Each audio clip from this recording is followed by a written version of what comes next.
बहुत सारे लोगों की तरफ से व्हाट्सएप पे, टेलीफोन पे, मुख्तलिफ जरियों से मुझ तक ये मैसेज पहुंच रहे हैं कि अल्लाह का वास्ता लोग ड्रामों में बेइंतहा दिलचस्पी ले रहे हैं, रो रहे हैं ड्रामे देख देख के। ड्रामे सिनेमा घरों में चल रहे हैं, अपनी पूरी पूरी फैमिली, कई कई किस्तें ड्रामों की, ऐसे जज्बाती हो रहे हैं, ऐसे देख रहे हैं कि जैसे इसके बाद कभी देखना नसीब नहीं होगा। और बड़ी तारीफें, ऐसा ड्रामा, ऐसी फिल्म। तो मेरे भाई ये लगवियात हैं, ये वो चीजें हैं जिनमें टाइम वेस्टिंग के अलावा कुछ भी हासिल नहीं होता। जो लोग इन चीजों में दिलचस्पी ले रहे हैं, अल्लाह के कुरान के मुताबिक उनमें जन्नत की अलामत नहीं पाई जाती। आप ड्रामे देखते देखते कब्र में चले जाना, ये ड्रामे आपको अल्लाह की जन्नत से हमेशा के लिए महरूम कर सकते हैं। आप कह सकते हैं इंटरटेनमेंट है ना, तो याद रखो एक इंटरटेनमेंट जायज होती है जो आपकी सेहत के लिए अच्छा जरिया बनती है, आपके दिमाग को फ्रेश करती है। एक इंटरटेनमेंट वो होती है जो आपके जज्बात से खेला जा रहा हो और आपको गलत मैसेज दिए जा रहे हो। ड्रामों से, फिल्मों से आज तक कोई सीधे रास्ते पे नहीं चला। इन ड्रामों ने, इन फिल्मों ने हमारे फैमिली सिस्टम को तबाह कर दिया है। कैसे कैसे ड्रामे दिखाए जा रहे हैं। तलाक देने के बाद बीवी उसी घर में रह रही है। आप बताओ, जब हमारी बच्चियां ये चीजें ड्रामों में देखेंगी तो तलाक का जो इस्लाम ने कॉन्सेप्ट दिया उसका वो तबाह हो जाएगा कि नहीं हो जाएगा। बार बार ड्रामों में हलाला दिखाया जा रहा है, हलाला। तो क्या मैसेज जाएगा उन जवान लड़कियों और लड़कों को जो ये सब चीजें देख। मुझे एक बात बताओ, मेरे एक दफा बयान शुरू हुए, कुछ वक्त मैंने तलाक का जायज तरीका बयान किया था, इस्लाम में जायज तरीका किया है। मैंने 2-3 किस्तें रिकॉर्ड करवाई, कंप्लीट किया, उसके बाद 1 साल तक मौजूद नहीं छेड़ा। लोगों ने मुझे कहा दोबारा, मैंने कहा नहीं, क्योंकि एक चीज को जब बार बार लोग सुनते हैं, चाहे वो सही सेंस में भी सुने, उनकी नजर में वो चीज हल्की हो जाती है। मैंने कहा बार बार एक टॉपिक छेड़ूंगा तो ऐसा ना घर में तलाकें शुरू हो जाए। समझ में आ रही है बात? ओ भाई, एक चीज किताब की हद तक कि शरीयत ने बता दी, एक दफा बता दी, बार बार उसी को, तो क्या होता है, आप एक चीज को बार बार जब सुनोगे तो जो चीज इंसान बार बार सुनता है जबान पर वो हल्की हो जाती है। मैंने कहा इससे घरों में तलाक का रेशो बढ़ने का खतरा कम नहीं होगा, एक चीज को बार बार रिपीट किया जाए। तो बताओ, ड्रामों में बार बार तलाक दिखाई जा रही है कि नहीं दिखाई जा रही है? फला की फटा हुआ, उसने उसको तलाक दे दी, डिवोर्स पेपर भेज दिए, वो तलाक दे, उसने वहां शादी कर ली, उधर तलाक ले ली, उधर आगे हलाला हो गया, फलाना हो गया, ढमकाना हो गया। जब ये चीजें घरों में चलेंगी, आपको कितना ही अच्छा ड्रामा लगे, तो याद रखो आपकी नस्लें तबाह हो जाएंगी। माए बच्चियों को सिखाती थी, बेटा डोली जा रही है तो अब जनाजे की खटोली आएगी वापस। बताते थे नहीं बताते थे? हम तो बचपन में सुनते थे, भाई डोली जा रही है अब जनाजे की खटोली आएगी, तलाक लेके नहीं आना।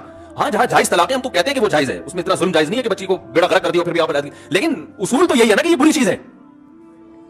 जब बार बार कल्चर में ये चीज दिखाई जाएगी, शौहर ने थप्पड़ मारा बीवी को, वो अदालत चलेगी खोला लेने के लिए। हर घर में थप्पड़ भी होता है, हर घर में गाली गलौज भी होता है, ये तो नॉर्मल चीज है। थप्पड़ मारना सही नहीं है, अच्छा काम नहीं है कि शौहर बीवी पे हाथ उठाए, लेकिन सब कुछ होता है घरों के अंदर, वो बाद में सब सेट हो जाता है। लेकिन ड्रामों में जब दिखाया जाएगा शौहर ने बीवी पे थप्पड़ उठाया, हाथ उठाया और वो चली गई अदालत से खोला लेने, तो आज कल किस मर्द ने गुस्से में किसी औरत पे हाथ उठा लिया तो अदालत का दरवाजा नहीं खटखटाएगी क्या? उस थप्पड़ की तलाफी 100 दफा हो सकती है, मर्द मना सकता है, लेकिन अदालत से जब डिवोर्स होगी उसकी तलाफी नहीं होगी।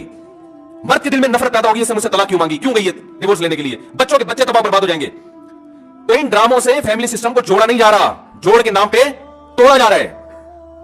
और मैंने अपने दोस्त से पूछा, मैंने कहा ये चीजें तो फिल्मों में पहले ज्यादा दिखाई जाती थी, तो ड्रामों में इतना शोर किया? उन्होंने बड़ी पॉइंट की बात की। उन्होंने कहा कि फिल्मों में जो चीजें दिखाई जाती हैं वो नॉर्मल माहौल सेट कर होती हैं, ड्रामे का मतलब ये होता है कि जो घरों में हो रहा है वो दिखाया जाए। इसको लोग ज्यादा अडॉप्ट करते हैं। कोई आवाज उठाने वाला नहीं है, ना हुकूमत कंट्रोल कर रही है, ना कोई कैमरा वाले इस पर कोई नोटिस ले रहे हैं। सिनेमा घरों में चलना शुरू हो गया, सुबह शाम इतने क्लिप मेरे मुझे लोग भेज रहे होते हैं, मुफ्ती साहब ये सीन देखिए, बड़ा टाइट सीन है। क्या हो गया तुम्हें, पागल हो गए हो तुम भाई, क्या हो गया है? मैं अपने दोस्तों से कहता हूं, मैं मीटिंग करता हूं बुला बुला के कि यार टाइम की बड़ी कमी है, मेरा सारा दिन इसलिए गुजरता है यार, बहुत सारे काम करने टाइम नहीं मिल रहा। जब रात को सोने के लिए लेटता हूं तो निदामत के साथ, अल्लाह की कसम मेरी हालत है कि यार आज बहुत सारे काम करने थे मगर आज भी रह गए। हम हैरान हो रहे हैं, आप 2-2, 3-3, 4-4 घंटे कैसे टीवी के सामने बैठ जाते हो? टाइम कहां से आ रहा है आपके पास? इतना टाइम होना इसकी अलामत है आपका दुनिया में कोई विजन है ही नहीं। जिसका कोई हदफ होता है उसके पास इतना टाइम नहीं होता। ये जो ड्रामा फिल्मों में टाइम जाया किया जा रहा है ना, खुदा की कसम मौत के वक्त हसरत का सबब बनेगा। मौत के वक्त अल्लाह ने जिंदगी सिर्फ एक दफा दी है। कुरान के अल्फाज देखो कि मौत के वक्त अगर तुम सारी दुनिया की सारी दौलत खर्च करके भी टाइम वापस लेना चाहोगे ना, ला यस्तखिरून साअतन वला यस्तक़दिमून, अल्लाह फरमाते 1 मिनट तो दूर की बात, 1 मिनट के 1 करोड़ हिस्से कर लो ना, वो भी नहीं मिलेगा। अभी बहुत टाइम दिया अल्लाह ने, अभी बहुत टाइम दिया है। चाहो तो ड्रामों में जाया कर दो, फिल्मों में जाया कर दो, सारा दिन टीवी के सामने बैठ के क्रिकेट के मैच देख के तालियां बजाते रहो, फलाने छक्का मारा, फलाने चौका मारा। अभी बहुत टाइम है, लाइफ को खुदा की कसम जितना एंजॉय कर रहे हो 10 से ज्यादा देके इससे ज्यादा एंजॉय करो। लेकिन जब मौत का वक्त आएगा तो ये सारे मजे किरकिरे हो जाएंगे। ये गैर मुस्लिमों के काम है जिनका आखिरत पे यकीन नहीं है, उन पे ये चीजें सूट करती है। उनको मरना नहीं है ना, उनका तो ख्याल है मर जाएंगे तो खत्म हो जाएंगे, उनका ये कॉन्सेप्ट है। तो कहते हैं जिंदगी में जितना जल्दी जल्दी एंजॉय कर सकते हो करो। जिसका आखिरत पे यकीन है उसका कोई हदफ होता है कि मुझे एक जिंदगी मिली है, दोबारा ये जिंदगी नहीं। हिंदुओं का नजरिया है कि 7 जन्म होते हैं, इस्लाम कहते हैं एक ही जन्म है, उसके बाद क़यामत आ जाएगी, दोबारा कोई जन्म नहीं मिलेगा। और अल्लाह को देखो, अल्लाह ताला हजरत ईसा अलैहिस्सलाम को मौत देने के बाद भी आसमानों पे उठा सकते थे ना, और फिर कुर्ब क़यामत में नाजिल करते। अल्लाह ने हजरत ईसा को जिंदा आसमानों पे उठा के ये मैसेज दे दिया कि जिसको कुर्ब क़यामत में नाजिल करना है उसको मौत नहीं दूंगा, आखिर में मौत दूंगा। इसलिए कि मरने के बाद उठा लेता तो तुम्हारे दिमाग में ये तस्वुर आ सकता था कि शायद हमें भी मौत के बाद दोबारा जिंदगी मिल जाए। तो मौत के बाद तो पैगंबरों को भी नहीं मिलती, तुम्हें कहां से मिलेगी? हमें कहां से मिलेगी भाई जिंदगी? तो अपने वक्तों को बर्बाद मत करें, एंजॉय करें, ऐसी चीजों को एंजॉय करें जिससे माशरे में तरक्की होती है। भाई जॉगिंग कर लिया करो, स्विमिंग कर लिया करो, फुटबॉल खेल लिया करो, थोड़ा सा वर्जिश हो जाएगी, कोलेस्ट्रॉल कम हो जाएगा, फायदा भी होगा, एंजॉय भी होगा। ड्रामे से क्या एंजॉय कर रहे हो भाई तुम बैठ के? रो क्यों रहे हो ड्रामा देख के? वो तुम्हारा क्या लगता है जिसके साथ ये हो गया, रो रहे बैठ के जैसे पता नहीं क्या हो गया। देखो इंसान के जो आसाब है ना, आसाब, इनमें अल्लाह ने महदूद सलाहियतें दी हैं। मैंने एक अंग्रेज नफ्सियाती डॉक्टर था, उसकी एक तहरीर खुद पढ़ी थी। काश मैं उसको महफूज कर लेता तो आपको आज मैं वो तहरीर दिखाता।